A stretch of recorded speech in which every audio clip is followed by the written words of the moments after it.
अस्सलाम वालेकुम। आज हमने बात करनी है हैवी पीरियड्स के ऊपर। मेरे बहुत सारे पेशेंट्स ने मुझे कहा कि आपने स्कैंटी फ्लो के ऊपर बात की है, लेकिन हैवी पीरियड्स के ऊपर बात करें।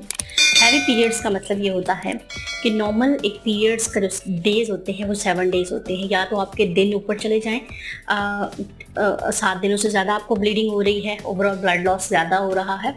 दूसरा ये होता है कि नॉर्मल पीरियड्स को अगर आप देखते हैं तो उसके अंदर 80 से लेके 120 ml तक का ब्लड लॉस कंसिडर किया जाता है नॉर्मल।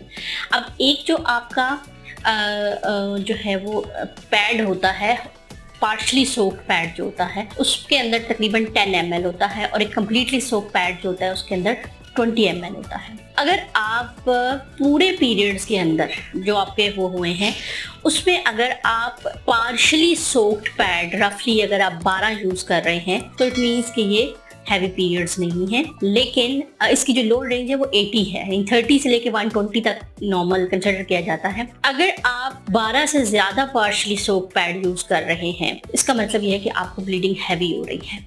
और बाज़ इसका एक इनडायरेक्ट सबूत ये होता है कि आपको क्लॉट्स पास होने लग जाते हैं। ये मसला देखा ये गया है कि आमतौर पर 40 ईयर्स के बाद होता है। उसकी वजह क्या होती है? बहुत सारी वजूहत है, वो मैं बाद में बताऊंगी। हार्मोनल इम्बैलेंसेस, ठीक है। पीसीओएस के मरीजों को क्या होता है, 2-2, 3-3 महीने पीरियड्स नहीं आते। जब आते हैं तो फिर बहुत ज़्यादा फ्लो के साथ आते हैं, बहुत दिनों तक ब्लीडिंग रहती है। इसके अलावा अगर आपके यूट्रस के अंदर फाइब्रॉइड है और वो फाइब्रॉइड रीचिंग द एंडोमेट्रियम है, तो उस सूरत हाल के अंदर जो ब्लड फ्लो जा रहा है फाइब्रॉइड को, वो एरिया ज्यादा कर देता है एंडोमेट्रियम का, और जिससे क्या होता है कि ब्लीडिंग बहुत ज्यादा होती है। यानी फाइब्रॉइड यूट्रस के अंदर बाज़ हैवी पीरियड्स होते हैं। नंबर 3, कोई आपका एंडोमेट्रियल पॉलिप है या एंडोमेट्रियल हाइपरप्लेजिया है। अब एंडोमेट्रियल हाइपरप्लेजिया, तमाम किस्म का एंडोमेट्रियल हाइपरप्लेजिया जो है वो कैंसर नहीं होता। अगर आपके एंडोमेट्रियल हाइपरप्लेजिया में एटीपी आएगा तो फिर उसमें खुदा न खास्ता कैंसर का रिस्क है। तो जो एंडोमेट्रियल हाइपरप्लेजिया विद एटीपिया और विदाउट एटीपिया जो होते हैं, ये भी प्रेजेंट करते हैं हैवी ब्लीडिंग के साथ। यही वजह है कि अगर आपके पास 40 ईयर्स के बाद पेशेंट आता है हैवी ब्लीडिंग के साथ, तो हम उसकी एंडोमेट्रियल बायोप्सी जरूर करते हैं ताकि हमें पता चल सके कि खुदा न खास्ता उसके अंदर कोई इस तरह की तब्दीली तो नहीं आ रही। इसी तरह से कुछ बच्चियां जो बहुत यंग एज में ही आती हैं हैवी पीरियड्स के साथ, उनके अंदर रेयरली देखा गया है कि कोई क्लॉटिंग डिसऑर्डर हो सकता है, जिसमें कि उनका खून पतला होता है और जिसकी वजह से उनको ब्लीडिंग क्या होती है, ज़्यादा होती है। कुछ जो पहले साल 1-2 साल होते हैं पीरियड स्टार्ट होने के बाद, उसमें एरेटिक ब्लीडिंग का जो रिस्क होता है वो ज़्यादा होता है, क्योंकि ओव्यूलेशन का प्रोसेस तो पूरी तरह से नहीं अभी शुरू हुआ होता, तो इसलिए ब्लीडिंग ज़्यादा होती है 1-2 साल तक। लेकिन उसके बाद फिर ऑनवर्ड जो है वो आपका साइकिल नॉर्मली रिज्यूम हो जाना चाहिए। इसी तरह से अगर आप खुदा न खास्ता कोई ऐसी मेडिसिन खा रहे हैं जिनसे खून पतला होता है, जैसे फॉर एग्जाम्पल लॉपरेन, एस्कार्ड या और मेडिसिन को इस तरह की ले रहे हैं, हार्ट पेशेंट्स जो होते हैं खासतौर पर, उनके अंदर वारफरीन वगैरह, उनके अंदर भी ब्लीडिंग का रिस्क ज़्यादा होता है। उसकी वजह यही होती है कि उनके अंदर जो है वो क्लॉटिंग एबिलिटी मेडिसिन की वजह से थोड़ी ख़राब हुई होती है, तो ब्लीडिंग आपको ज़्यादा हो सकती है। जो पेशेंट के अंदर जो है वो बच्चे ज़्यादा पैदा करने के हुए हैं, तो अब ओवरऑल यूट्रस का साइज़ बड़ा हो गया है, ठीक है, बल्कि यूट्रस हो गया है, तो उनके अंदर भी देखा ये गया है कि ब्लीडिंग ज़्यादा होती है as compared to normal patients के। और इसी तरह से कुछ पेशेंट्स ऐसे होते हैं कि जिनके अंदर ओवरऑल यूट्रस के साइज भी बड़ा होता है, और एक बीमारी होती है एडिनोमायोसिस, यानी उनकी जो एंडोमेट्रियम है वो मायोमेट्रियम के अंदर इन्वेड की हुई है। उनको होता ये है कि ब्लीडिंग तो हैवी होती ही होती है, साथ में पेन भी बहुत ज़्यादा होता है। तो अब देखना ये है कि क्या हर वो पेशेंट जिसकी ब्लीडिंग ज़्यादा हो रही है, कंट्रोल हो रही है, क्या उसकी यूट्रस रिमूव कर दें? नहीं। सबसे पहले तो आपने कैटेगराइज करना है कि क्या वो ब्लीडिंग ज़्यादा है भी या नहीं है।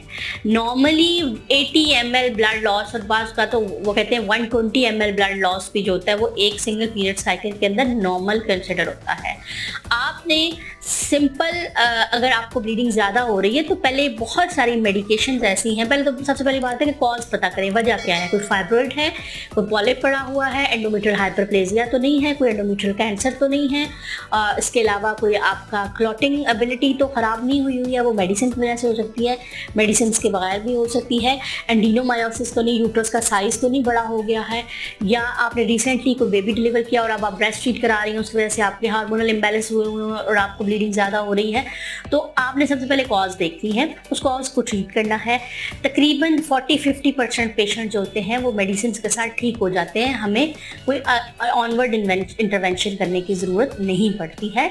और मेडिसिन के नाम आई एम सॉरी, मैं क्योंकि वीडियोज़ में बताती नहीं हूँ, इसलिए कि वो हमारे पास जो हेल्थ रेगुलरिटी है उसकी तरफ से कुछ ये है कि आप मेडिसिन के नाम ना बताएं, क्योंकि उससे फिर पेशेंट मिसयूज़ कर सकते हैं उनको और नुकसान पहुंचा सकते हैं अपने आप को। तो इसलिए चूँकि हमारे यहाँ सेल्फ मेडिकेशन का ट्रेंड भी बहुत ज़्यादा है, मेरी फ्रेंड ने ये दवाई यूज़ की थी, आप भी ये दवाई यूज़ कर लें, हालांकि मतलब इट्स वेरी डेंजरस कि आप इस तरह से मेडिसिन जो है वो यूज़ कर लें। मेडिसिन बेशक छोटी सी गोली होती है लेकिन उनके इफेक्ट्स बहुत बड़े बड़े होते हैं, तो आई डोंट रिकमेंड कि आप मेडिसिन को डॉक्टर के मशवरे के बगैर यूज़ करें। आप जहाँ पे भी बैठे हैं कोई ना कोई डॉक्टर अवेलेबल है, आप उनके पास जाएँ और उनसे आप कंसल्ट करें और फिर अपनी मेडिसिन को आप यूज़ करें। तो बताने का मकसद ये है कि 40-50% केसेस जो है वो मेडिसिन से सॉर्ट आउट हो जाते हैं अगर वो प्रॉपरली मेडिसिन लें। जिस तरह से हार्मोनल इम्बैलेंस है तो हार्मोनल इम्बैलेंस की दवाई लें, या जो भी प्रॉब्लम है उसको देखें। और उसके बाद सबसे पहले तो बात है कि हैवी पीरियड्स भी आप डॉक्टर के पास जाएँ, वो असेस करेगी कि आपके पीरियड्स हैवी हैं। और मेरे पास बहुत सारे पेशेंट होते हैं जो कहते हैं हमें बहुत ब्लीडिंग हो रही है, बहुत ब्लीडिंग हो रही है, जब मैं उनकी HB कराती हूँ तो वो 13 आती है। तो फिर मैं उनसे पूछती हूँ कि मतलब इतनी ब्लीडिंग के बाद तो आपकी HB 8-9 पे पहुंच जानी चाहिए, लेकिन आपकी HB तो ठीक है। तो बाद में पता चलता है कि ब्लीडिंग की अमाउंट ज़्यादा नहीं है, वो डेज ज़्यादा है, यानी वो स्पॉट लगता रहता है, जिससे पेशेंट को लगता है कि उसको बहुत ब्लीडिंग हो रही है। तो पहले तो अपने आप को जाके असेस करवाएं कि आपको ब्लीडिंग ज़्यादा है भी या नहीं है। हो सकता है आपका हल्का फुल्की किसी मेडिसिन के साथ आपका हल हो जाए और आपको किसी फर्दर उसके ऊपर जाना ना पड़े। उम्मीद है वीडियो आपको पसंद आई होगी। मिलते हैं इंशाल्लाह नेक्स्ट किसी वीडियो में, तब तक के लिए अल्लाह। और इसी तरह से कुछ पेशेंट्स ऐसे होते हैं कि जिनके अंदर ओवरऑल यूट्रस के साइज भी बड़ा होता है और एक बीमारी होती है एडिनोमायोसिस, यानी उनकी जो एंडोमेट्रियम है वो मायोमेट्रियम के अंदर इन्वेड की हुई है। उनको होता ये है कि ब्लीडिंग तो हैवी होती ही होती है, साथ में पेन भी बहुत ज्यादा होता है। तो अब देखना ये है कि क्या हर वो पेशेंट जिसकी ब्लीडिंग ज्यादा हो रही है, कंट्रोल हो रही है, क्या उसकी यूट्रस रिमूव कर दें? नहीं। सबसे पहले तो आपने कैटेगराइज करना है कि क्या वो ब्लीडिंग ज़्यादा है भी या नहीं है। नॉर्मली 80 ml ब्लड लॉस, और बात का तो वो कहते हैं 120 ml ब्लड लॉस भी जो होता है वो एक सिंगल पीरियड साइकिल के अंदर नॉर्मल कंसिडर होता है।